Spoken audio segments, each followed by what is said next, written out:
They were speaking of her in French when she walked in, and the laughter reached her 3 steps before the candles did. She had not meant to come downstairs.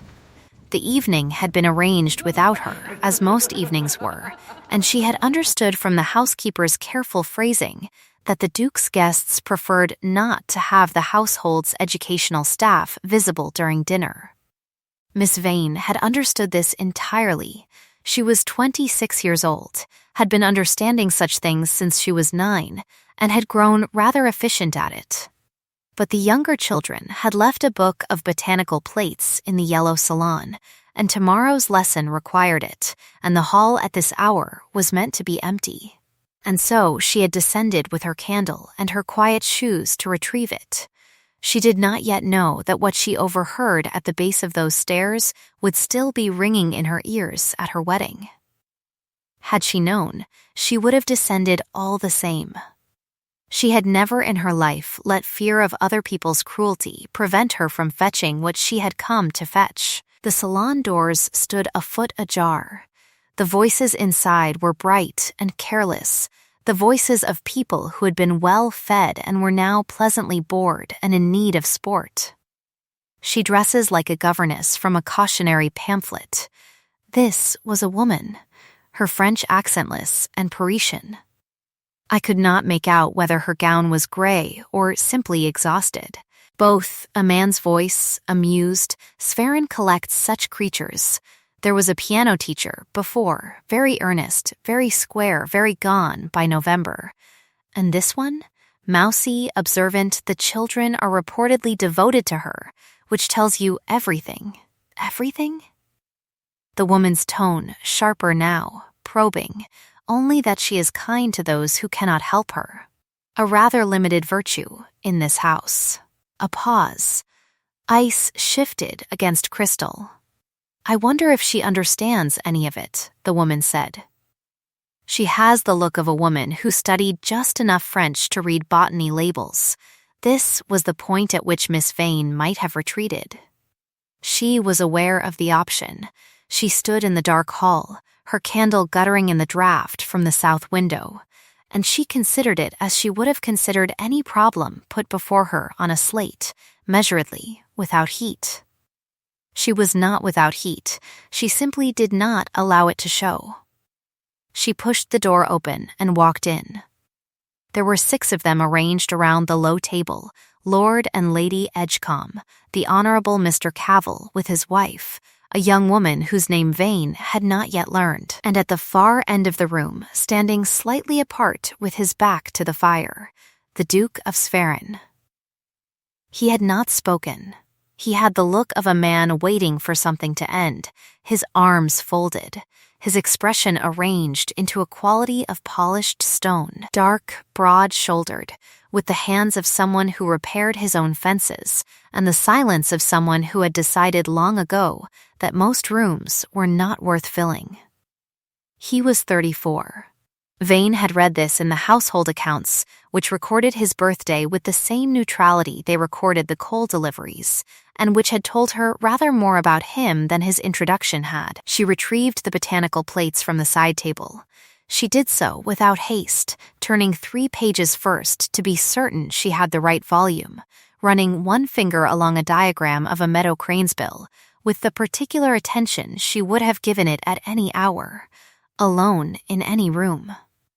Then she tucked it under her arm, turned to the assembled party, and said, in French so clean it might have been pressed, "Forgive my interruption. I hope the remainder of your evening is pleasant."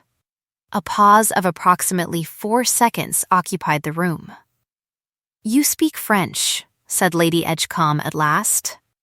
Her tone was not quite what she had intended it to be. "I studied in Geneva," Vane said, still in French, pleasantly, "and spent a summer in Lyon, and read rather more than botany. Good night." She did not wait for the response. She closed the door behind her with exactly the amount of force the door required, no more, and walked back up the stairs, and did not allow herself to shake until she was on the landing with the door to her own corridor firmly shut. The Duke of Sverren, alone of the people in the yellow salon, did not laugh. She thought about that, briefly, on the way to her room. Then she lit her lamp, opened the botanical plates, and began to plan tomorrow's lesson. He came to the schoolroom the following morning, which he did approximately once a week, without announcement, which she had learned to treat as a fixed property of the household rather than a surprise. He arrived at 9:30, with mud on his boots and a slight furrow between his brows that she had begun to map as his working expression. The two elder children, William, aged 9, and Cecily, aged 7, had been expecting him in the way that children expect earthquakes, with more hope than preparation. Vane was at the board with a piece of chalk and a diagram of 3 watersheds. "Don't stop," he said from the doorway.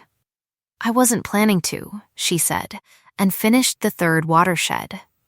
He sat at the back of the room on one of the small wooden chairs that had been built for a 7-year-old and did not, as far as Vane could tell, find this undignified.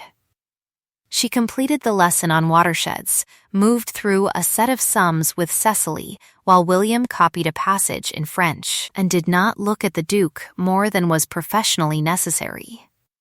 When the children went for their exercise, he remained. "About last night," he said. "There is nothing to say about last night, Your Grace. There is something I wish to say about it." Vane set down her chalk. She turned and looked at him directly, which she did with anyone she considered worth looking at directly. His face was difficult, not unpleasant, not kind. The face of a man who had learned to partition his expressions into those he issued publicly and those he kept. There was, she thought, something recently lost in the area around his eyes, worn smooth like a place where water had been running for years.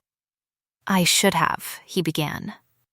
"Please do not apologize on behalf of your guests," she said. "It would place us both in an awkward position, and I am not without resources, as demonstrated." He was quiet for a moment. He had a quality of silence that was different from the absence of speech, something that occupied space. "You were composed," he said at last. "I am generally composed. It cost you something. Most things worth anything cost something." She picked up the chalk again, not because she needed it, but because it gave her hands occupation, and she was particular about what her hands admitted.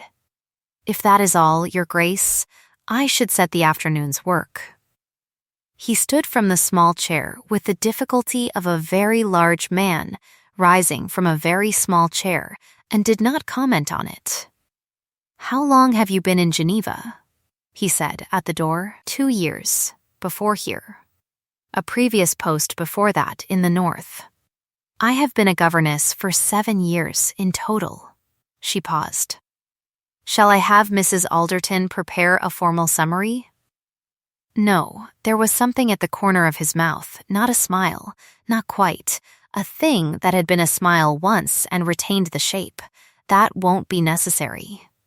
He left. She stood very still for approximately 10 seconds, which was the amount of time she had allotted herself. Then she wrote the afternoon sums on the board with rather more force than was strictly required.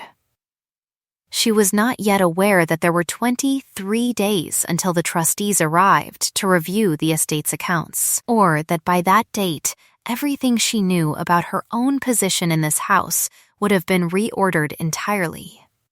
She was aware only of the chalk dust settling and the sound of the children in the garden below, and the fact that the Duke of Sverren had not, even for a moment, laughed. He had a sister named Mrs. Dorothea Hawthorne, who arrived 3 days after the Yellow Salon party departed, which Vane noted in her private accounting as a definite improvement to the household's atmosphere.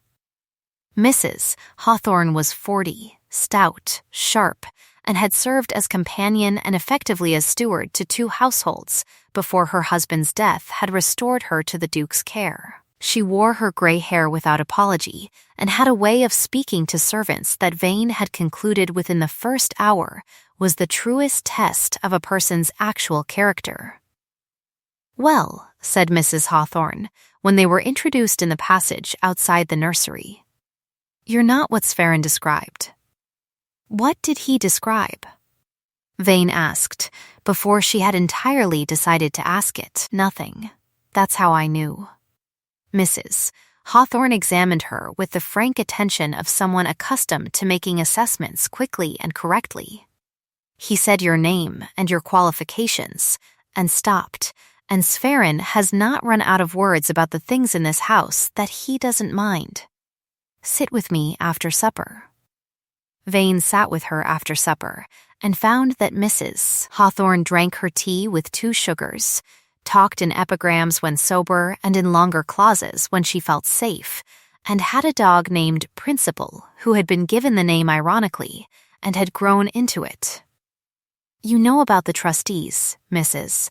Hawthorne said on the 4th night, which was the first night that the question arrived without being carried in. "I know they come at the end of the month," Vane said, carefully. "And you know about Mr. Alderton."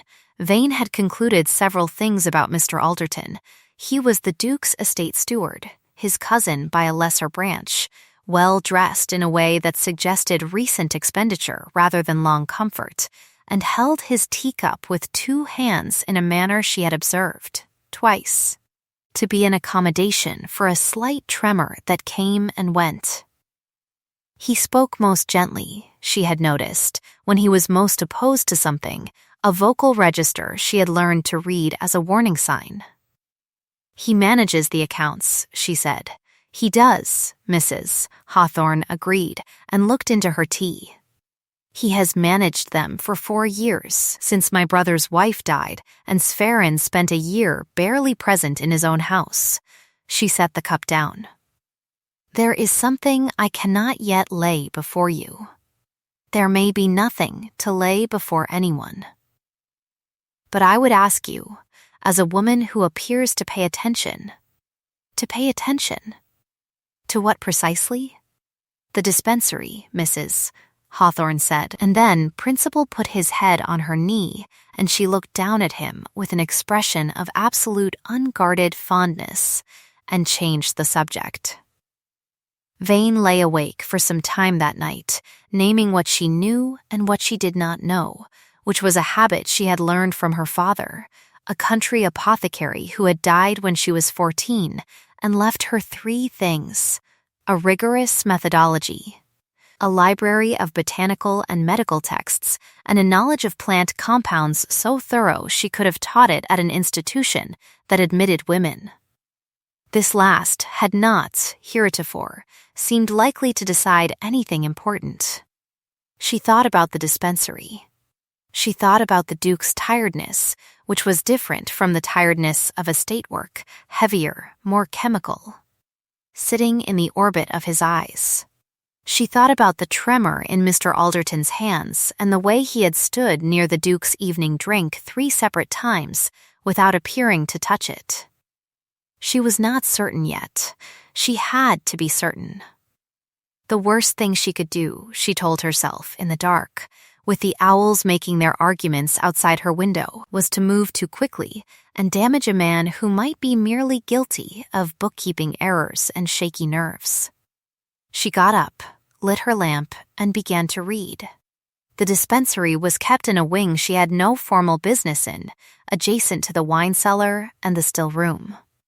She had access to the still room through an arrangement with the cook, who was teaching Cecily to press flowers and had required botanical identification assistance twice already.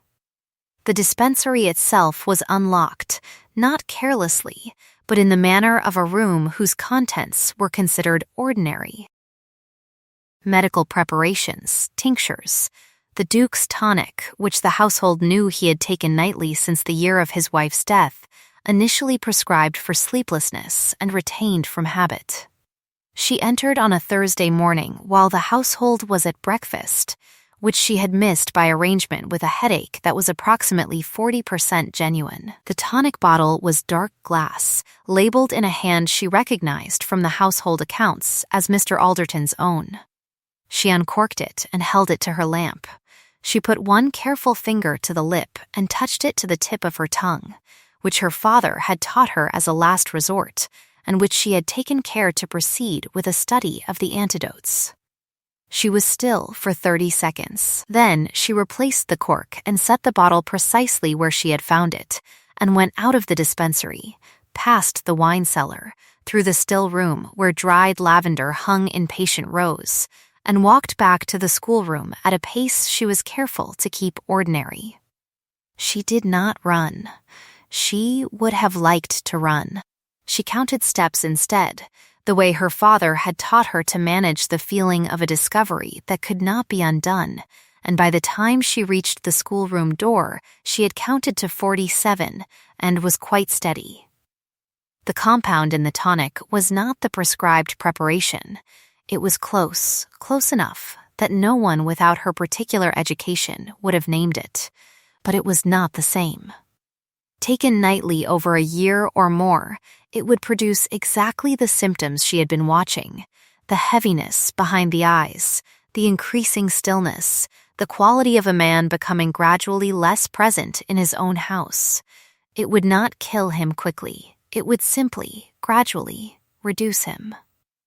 She sat down at the schoolroom desk and opened her father's reference volume to the appropriate page and read it again, all of it, with the care she would have given any evidence she intended to use.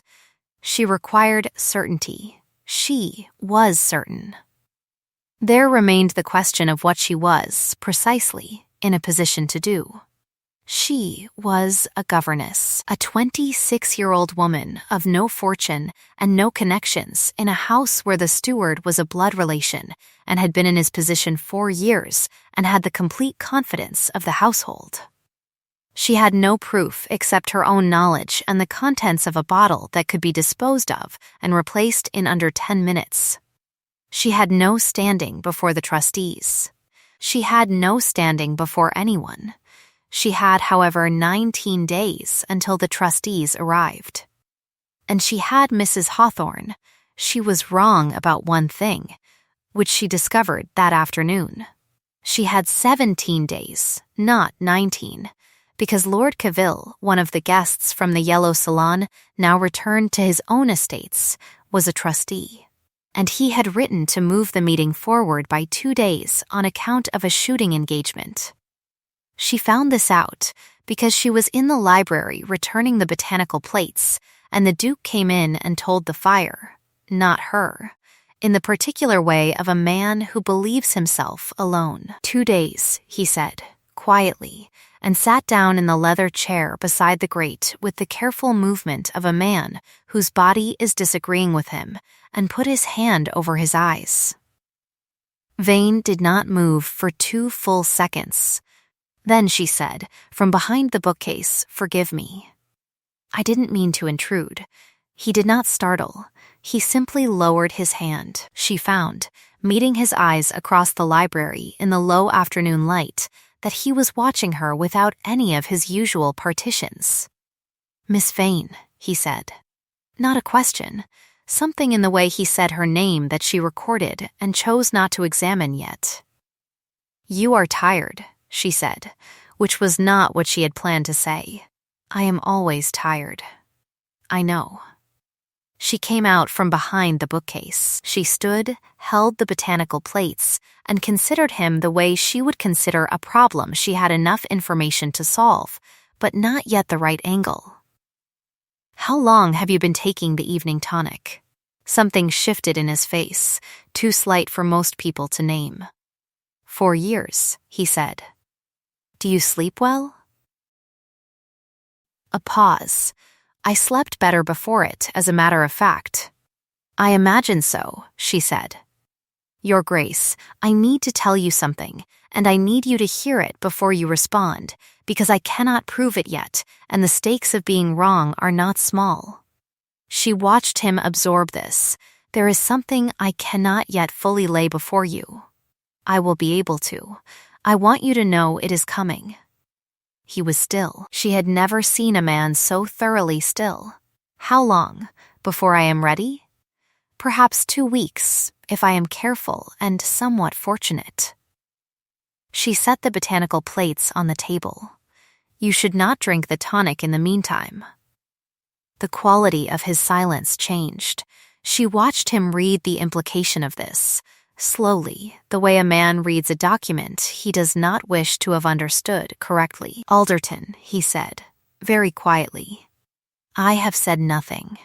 You have said enough." He stood. For a moment, he simply looked at her, not the way people looked at her as furniture, and not the way Lord Cavill's set had looked at her as sport, but with a direct and specific attention that she found unexpectedly difficult to withstand. "Why are you doing this?" "Because it is happening, and someone should stop it." That is not a complete answer. It is the complete part I am prepared to give at present. She picked up the botanical plates again because she needed something to hold. "I should return to the children." "Miss Vane." She was almost at the door. "I don't know whether to thank you or to ask you to." "Don't ask me to do nothing," she said, without turning. "I've been asked to do nothing about problems in front of me a number of times in my life, and I have found it does not agree with me." She heard what might have been the beginning of a sound from behind her. She went out before she could determine what kind of sound it was. She did not sleep easily that night either, but for reasons that were somewhat different from fatigue. It was Mrs. Hawthorne who, without being told directly, understood within 2 days that something had shifted. She arrived in the schoolroom on a pretense of examining the children's watercolors, dismissed the children for an early lunch with the ease of a woman who had run households, and sat in the chair beside the window. "Tell me what you need," she said. Vane told her, not everything, not yet, but enough, and Mrs. Hawthorne listened the way a magistrate listens, with her face very still, and her hands folded, and her eyes taking in each item and filing it. "The dispensary records, Mrs. Hawthorne said, when she had finished. "Alderton keeps the accounts for those as well." "I had assumed so." "He receives the supplies. He pays the apothecary in town, his man, I mean to say, a man who has been supplying Alderton's personal accounts since before he came here, which I know because I went through those ledgers in the year I was managing the household and found the names repeated." She said this flatly, without drama. "I didn't know what it meant then. I thought it was merely a preference." Her hands tightened once, briefly. "My brother is a good man, Miss Vane. He is a good man who has been grieving for 4 years and chose someone he trusted to protect him during it." "I know," Vane said, as gently as she knew how. "What do you need from me?" "The original supply invoices. The ones from before Alderton's tenure, if they exist. And," she hesitated, "I need access to the dispensary officially with a stated purpose. I cannot be found there again without one." "You will teach the children herbalism," Mrs. Hawthorne said immediately.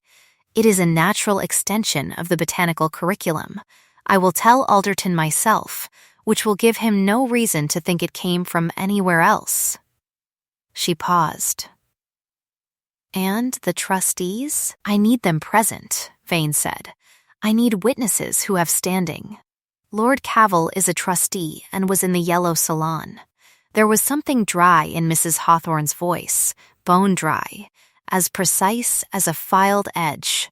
"He will not be inclined to take your word for anything." "I know."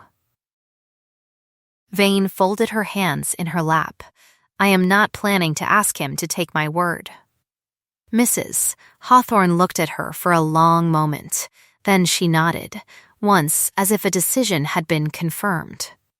"I wept when my husband died," she said, from nowhere, apropos of nothing and everything. "And I stopped weeping after approximately 6 weeks, which seemed sufficient, and then I set about being useful. And I have found that useful is approximately the same thing as dignified, most of the time." She stood. "I'll find you the invoices." "And Miss Vane, my brother has not laughed, genuinely laughed, since his wife died." I know, Vane said, for the third time in the conversation. He laughed on Tuesday, Mrs. Hawthorne said, when you told Cecily that a meadow crane's bill was called so because cranes have been known to possess strong opinions about their territory. I heard it from the corridor. She looked at Vane with an expression that was entirely composed. I thought you ought to know that. She went out. Principal trotted after her. Vane sat in the empty schoolroom for a full minute before she trusted herself to move. The following 10 days were the most careful of her life. She moved through them with the concentrated quiet of a woman who knows she is performing surgery and that a single slipped instrument will cost more than the procedure. She completed the invoices comparison over 4 evenings, working by lamplight with the dispensary records on one side and the county apothecary's original accounts on the other, accounts that Mrs. Hawthorne had procured from a predecessor who had retired to a village 12 miles east and kept his records with the devotion of a man who had expected to be called upon. She built the discrepancy column by column. It was, when complete, 7 months of substituted ingredients, matched to the degradation in the Duke's health by month, legible as an argument to anyone who could read figures. The figures were the proof. The bottle was the proof. She required one more thing. She found it on a Saturday, in the stillroom, in a stack of correspondence that Mr. Alderton had asked to be filed there when the library was being reshelved, and which had not been moved since.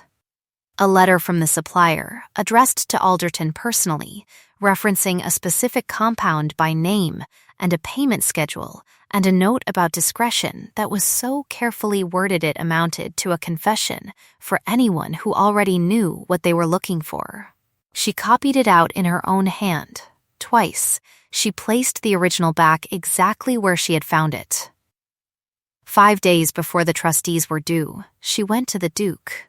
She did not go to him in the library or the study. She found him in the stables, which she had learned by then was where he went when the weight of the house pressed too heavily, and which she had registered without comment in the way she registered most things about him, precisely and in the privacy of her own accounting. He was working on a harness with the focused attention of manual work, and he did not look up when she entered, which told her he had heard her footsteps and already knew who it was. "You're ready," he said. Yes, he set down the harness. He turned and looked at her in the gray light from the stable doors, and she met his eyes without stepping back, which cost her something she had become gradually more honest with herself about. "All of it?" he said. "The dispensary records, the invoices, the substituted compound, I have a letter as well, in Alderton's hand, to his supplier. It does not say what he intended in plain terms, but it says enough." She paused. "I believe, with the bottle as the instrument and the comparison as the argument, that the trustees will be sufficient audience. And Alderton himself, he will have to be present. So will his man in town, the apothecary. One of them will break, I think, when they understand the other is in the room." The Duke of Sverren looked at her for a long time in the way that she had come to understand was not blankness, but its opposite, a man who felt everything and had learned to keep none of it on the surface, from long practice and long pain. "Why are you still here?" he said. Not cruelly. Quietly, the way he said almost everything. "You could have sent this to the trustees directly. You could have written to a solicitor. You could have done any of this from a distance that did not require you to remain in a house where you were mocked in French and expected to be invisible." "I was mocked in French," she said, "by people who have since gone home. The house itself has not been unkind to me. That is a careful answer. I give careful answers. Miss Vane." He said her name again in that particular way that she was becoming increasingly unable to file under a neutral category. I am going to ask you something, and I am asking it separately from everything else, from the account and the proof and the trustees. Set it apart if you can. I can try. Stay, he said. Not because of the children, not because I am asking for more than I have any right to ask. He picked up the harness again, which she had begun to understand was not avoidance but steadiness, something to hold. I have been trying to find the right word for what has happened in the last 6 weeks, and I keep arriving at awake. I know that is imprecise. I know I have nothing to offer that you are not unwell, she said. He stopped. You are not unwell, she said again. The compound affects the nervous system. In time, without it, you will be considerably less tired. She looked at him steadily. I mention this because I want to be certain that any answer I eventually give is given to a man in full possession of himself, not to whatever it is the last 4 years have made you. He was very still. She could see him taking this apart, turning it, reading what was inside it. That sounds, he said, very quietly, like a conditional acceptance. It sounds, she said, like someone who requires that you be well before she will permit the question to be asked properly. There was a silence between them that had its own quality, different from all the other silences she had catalogued in this house. Then, I will wait, he said, until I am asked. That, she said, in a voice she kept completely level, is the most sensible thing you have said to me in 6 weeks. She walked back across the stable yard in the cold October air and did not allow herself to stop until she was inside the kitchen garden wall, where no window overlooked her. And then she stood with her back against the old brick and breathed for a moment, plainly and without dignity, like a woman who has been holding something very carefully for a very long time.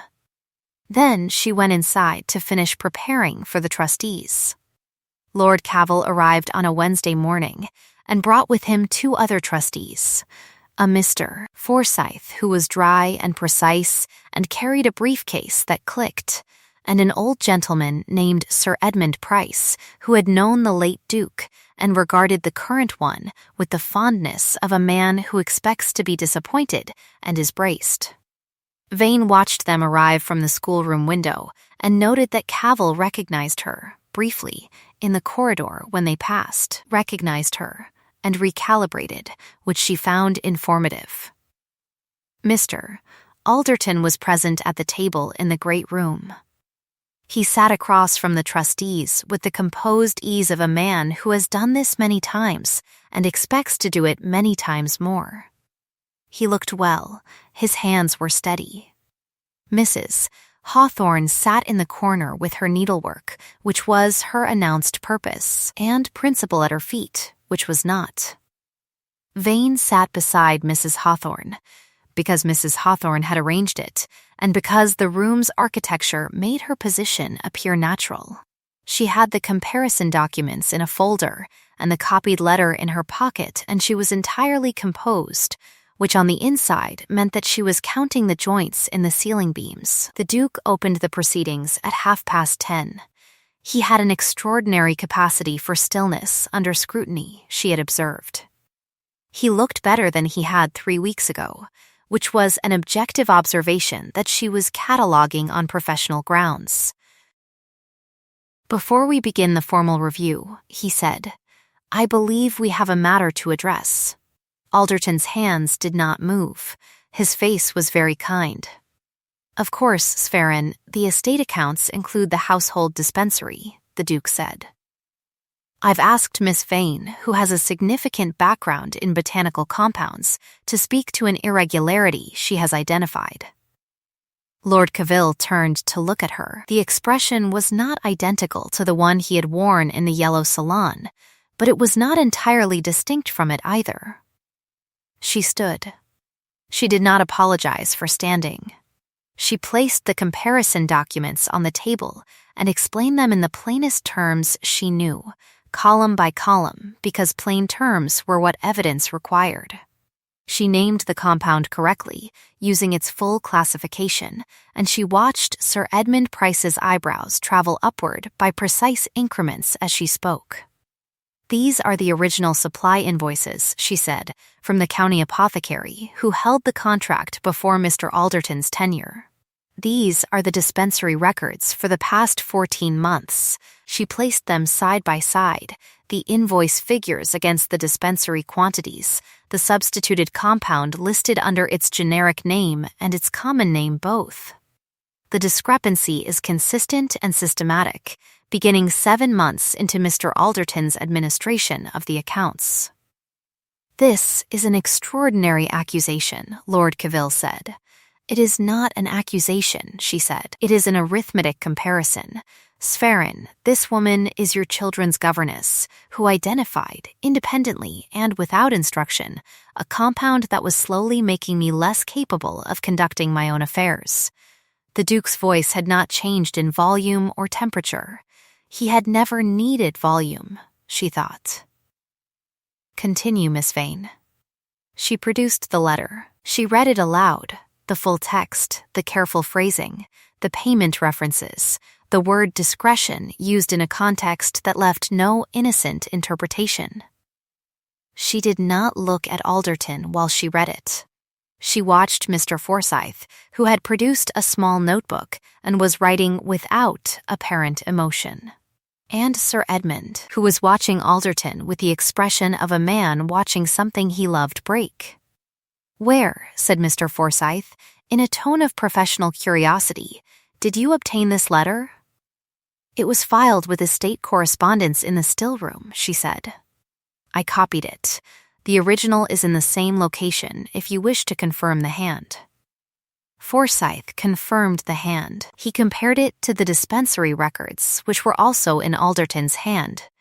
He did this without commentary, with the unhurried precision of a man who has spent 30 years working with documents and understood that documents do not lie unless the lies are architectural, and these were not.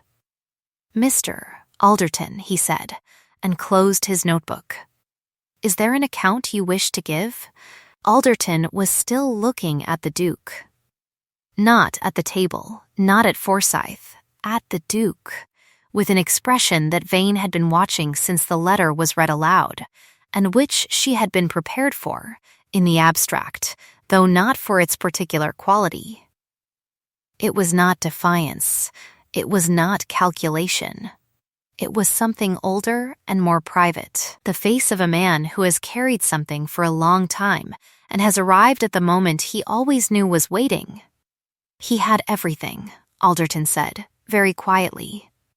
"He had the title and the land and everything our grandfather owned, and he didn't know what to do with any of it for a year because he was grieving."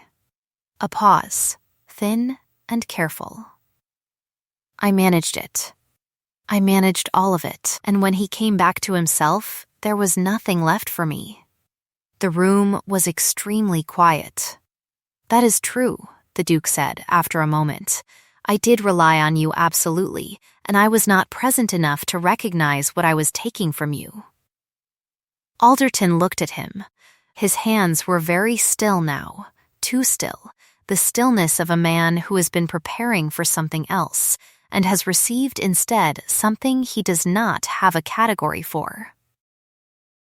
"The trustees," the Duke continued, "will require a full accounting of the dispensary and the associated supply contracts. I will ask that this be concluded quietly and that no prosecution be pursued, on the condition that Alderton retire to the house in Devon, which I will settle on him in full, and that we consider the matter closed." Lord Cavil said, "Sverrin." "He has a daughter," the Duke said. "She is 3 years old. I am not prepared to deprive a 3-year-old child of her father for the satisfaction of a public scandal." He looked at Alderton with the expression of a man who has made his decision with full knowledge of its cost. "Take the house. Take the settlement. Don't come back." It was Forsyth, in the end, who first spoke into the silence. "I'll need the dispensary keys," he said, in the tone of a man completing a list. Alderton produced them from his pocket and set them on the table. His hands shook slightly when he did it, and this time she did not read it as threat. The trustees spent an hour completing the formal records. Mrs. Hawthorne kept her needlework going throughout, which Vane had come to understand as the organizational equivalent of a commander surveying a field. When Alderton left the room, quietly, with his briefcase and his measured step, and the look of a man walking towards something he did not yet understand was mercy, she met Vane's eyes across the room and performed an act of extreme emotional compression into a single, precise nod. Principal sneezed.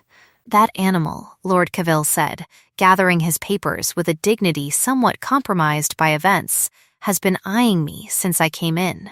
"He is an excellent judge, Mrs." Hawthorne said pleasantly, and offered to ring for tea. The trustees stayed for luncheon and departed by 3.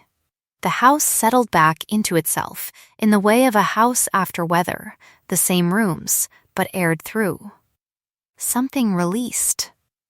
The children returned from their afternoon walk and found their father in the schoolroom for the second time in a day, which had not happened in living memory, and reacted to this information by climbing on him.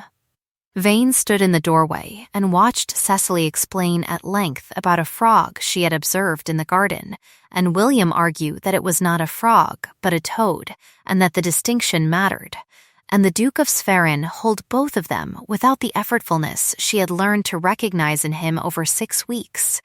And she thought, there it is. That is what it is supposed to look like. She returned to the schoolroom the following morning to find a book on the desk, placed where the botanical plates usually lived. It was a collection of contemporary papers on plant-based compound analysis, the edition she had been unable to locate since leaving the last household, and had mentioned wanting to find once to no one but Mrs. Hawthorne in passing 3 weeks ago. She opened the front cover, in a handwriting that was deliberate and somewhat revised, as if the writer had started and corrected for the woman who held the lamp. She held it to the light for a moment. Then she set it very carefully in its place. He asked her properly, as she had required, when 2 months had made him considerably more himself. He came to the garden where she was supervising Cecily's sketching of a late-season aster, and he waited until Cecily had been sent in for her tea, and then he said, without preamble, because she had learned that this was how he worked, "I told you I would wait." "You did," she said. "I have been well for 6 weeks. I believe that meets the specification." It does. She did not put down her pencil, because she had learned that she was more honest when her hands had occupation. "Ask the question, 'Will you marry me?'" he said, "because you wish it. It is the only reason I will take." She looked at him in the November garden with the aster sketched incomplete on the page before her, and the sound of the children retreating into the house, and something in her chest that she had been accounting for, item by item, for 8 weeks, and said, "Yes, because I wish it." Very much. He took her hand, her working hand with the pencil still in it, and held it in both of his in the manner he had of doing things entirely without ostentation, and did not say anything else, because he had always understood that the right amount of words was not always very many. "The frog," she said, after a moment. "Toad," he said. "William has a point," she said. Something at the corner of his mouth arrived at its destination. It was full and real and had been waiting a long time, and it changed the geography of his face so thoroughly that she could see, for the first time, what he had been before the years of it, and what he was being restored to. She had been told she had no resources. She thought about that, occasionally, for the rest of her life, when she needed to recall what people were wrong about. They were married in December, in the house, very quietly. Mrs. Hawthorne wept in a contained and strategic way during the vows, and denied it afterward to everyone who asked. William debated the minister on a point of ecclesiastical history. Cecily wore flowers she had pressed herself, and identified each one for the guests by genus and common name.